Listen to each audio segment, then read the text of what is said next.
This road is the starting point. A gruesome discovery. To uncover what happened to Sacramento County Sheriff's Deputy Jeffery Mitchell. Certainly a sign of a violent struggle. It's where he fought for his life. His killer. And right here is where someone ended his life, using Mitchell's own gun.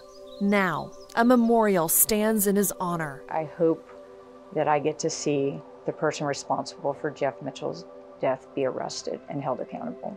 Detectives have not stopped working this case. A reminder for everybody. A reminder that after all these years, the case remains unsolved. How the heck does 14 years go by without somebody being accountable? Crystal Mitchell was Deputy Mitchell's wife and mother to Jake, Jeff's only son.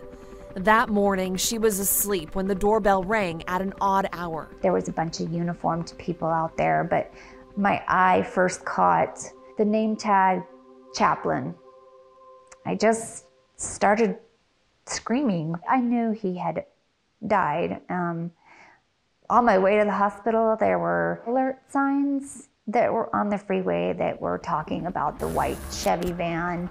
No plates, officer shot. Crystal says the hospital was a blur.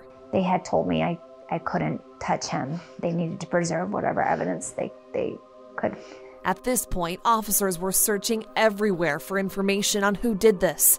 Crystal knew she had to go home to tell their son Jake. When I sat down with Jake, I didn't even have to say. He asked me, "Is Daddy dead?" He asked me how he died, and I told him that a bad man shot his daddy and he wanted to know where.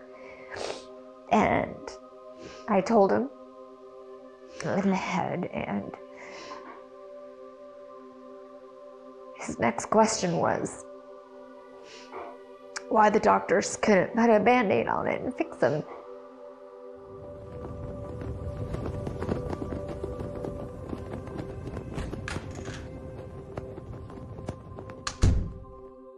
His actual badge that he was wearing the day he was killed. And he said, turn the badge over. And because I thought it was a duplicate badge, and I turn it over and there was a laminated picture of Jake and I.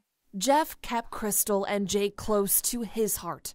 Crystal says he was the best husband and dad. Mitchell was an avid baseball fan and taught his son Jake how to play the sport. He was also the Little League coach here in El Dorado Hills. So when he was killed, the league renamed this the Deputy Jeff Mitchell Field in his honor. Those are all the years that I've done the police unity tour. Crystal keeps her husband's memory alive through the Police Unity Tour, an annual bike ride in Washington, D.C. to honor fallen officers. And these are all my bracelets that I've worn or been given. The years since Jeff died from the Police Unity Tour, everybody orders a bracelet for an officer and rides with it during that 300 miles over those 4 days. Each of the 8 rides she's done, she carries Jeff's name with her. She's also become a mentor and role model for other surviving spouses who have lost their partners in the line of duty. Whatever I can do to make it a little bit easier for somebody else who was in my situation or who felt the way that I did, that helps me. And that's where I get my strength. She also comes here. As much as this memorial is the starting point, it can also be the ending point. The most important thing in the world is having that killer or killers pay for what they did.